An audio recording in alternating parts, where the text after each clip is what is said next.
How you doing, everybody? So, if you're in your late 50s or early 60s and you find yourself checking your retirement account more times than you care to admit, especially after a rough week in the market, well, I want you to know something. You're not alone.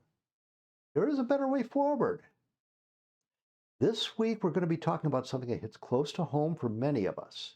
And that is how to protect your portfolio as you near retirement without getting scared out of the market entirely, because that fear is a real thing. When retirement is no longer some distant idea, but something that you can actually see on the horizon, every market dip feels heavier, heavy, heavy. It's not just numbers dropping, it's your peace of mind, it's your planned trips, right? It's your time with your grandkids, or simply knowing you're not going to have to worry about money. So I've spoken with a lot of you who describe the same feeling. You've worked hard for decades, you've saved responsibly, yet as you get closer to the point where you're going to need to start drawing from these accounts, there's an emotional weight due to the volatility, right? So a 20 to 30% drop doesn't feel like a buying opportunity anymore. Now it feels threatening. And that sort of anxiety can push people into one of two unhelpful extremes, like either taking on too much risk, hoping to catch up, or uh, pulling everything into cash and watching inflation erode their purchasing power. So the good news is you don't have to choose between growth and safety. You can make smart gradual shifts in your asset allocation that create real stability, right, while still keeping some upside. The classic guidance of moving toward a more balanced portfolio still makes sense, dialing back heavy stock exposure and adding income producing assets that behave differently from the broader market. So, what I've come to value most for late starters is building what I like to call a sleep at night stability layer. This is not about perfectly timing the market or chasing hot trends. What it's about is constructing a mix that keeps paying you consistently, even while the stock portion of your portfolio is going through its normal recoveries. So, one of the quietest and most effective stabilizers I've seen in 2026 here is the secondary market for seller financed notes. So, these are privately held notes created when the property seller financed the purchase for the buyer. When you buy or broker these performing notes, what you're doing is you're stepping into a stream of predictable monthly payments that are backed by real estate collateral. So right now in 2026, well-chosen performing notes in the secondary market are still delivering attractive yields, oftentimes in the 8 to 12% range or better, depending on the specific deal and the risk profile. So that cash flow comes in month after month, regardless of what the S&P 500 does on any given day. So while your equity investments breathe through a recovery, the note payments continue supporting your lifestyle or getting reinvested. So let me paint a quick picture. Imagine a couple I work with who are both 58 years old. Okay, they had a decent nest egg, but they felt nervous every time the market dipped.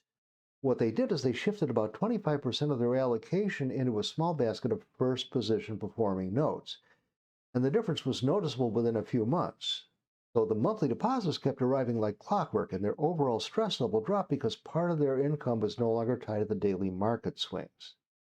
They told me they finally stopped obsessively worrying about their accounts and checking every morning, right? And that's the kind of freedom that we're really after, right? So, of course, this only works when you approach it thoughtfully. Diversification still matters. You don't want everything in one node or one geographic area.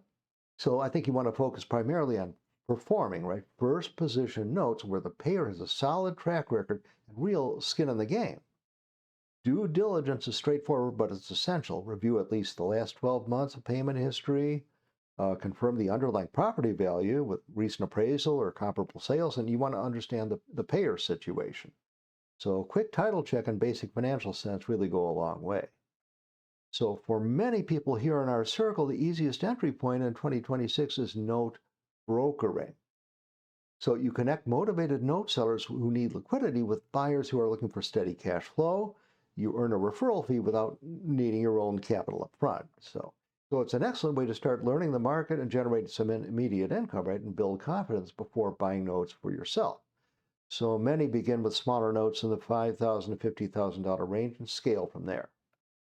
So let's talk for a moment about the math that makes this encouraging for late starters. Okay, so suppose you allocate, let's say, $100,000 in the notes yielding an average of, let's say, 9%. So that's $9,000 per year in predictable income, right? Over $750 a month. So if you reinvest a portion of these payments, the time value of money works in your favor even at this stage of life. So over 10 years, consistent cash flow plus modest compounding can meaningfully move the needle on your retirement numbers. And when you hold these inside a self-directed IRA, these returns can grow tax advantaged. So now I want to be completely honest with you, notes are not risk-free, right? There's always possibility of a payer default, right? Or the strong due diligence, though, and first position collateral significantly reduce that risk. Liquidity is lower than stocks, so this isn't money you'd plan to touch tomorrow, and like every investment, individual results vary. So that's why starting small and continuing to learn makes sense. Always do your own research and consider speaking with a financial advisor who understands alternative assets.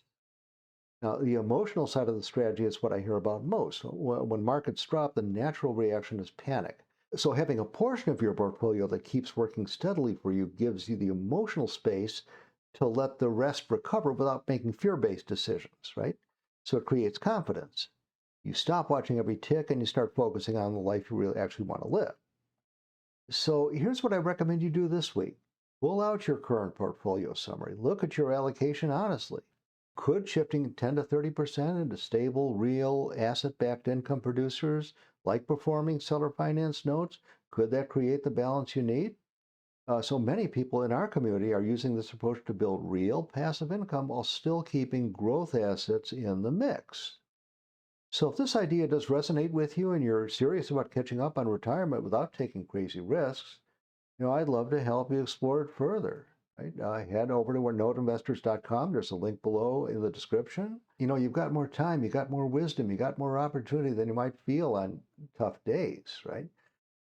Small, consistent moves made now can create the kind of retirement income and peace of mind you've been working towards. So the market will do what it does. Your job is to build a portfolio that's to sleep at night, okay? So thank you for spending this time with me today. If you found this helpful, hey, drop a comment below. Let me know where you are in your journey. I read every one. Hit the like button if you're serious about building income passively, and subscribe so that we can keep this conversation going. I'll see you on the next video. Talk soon.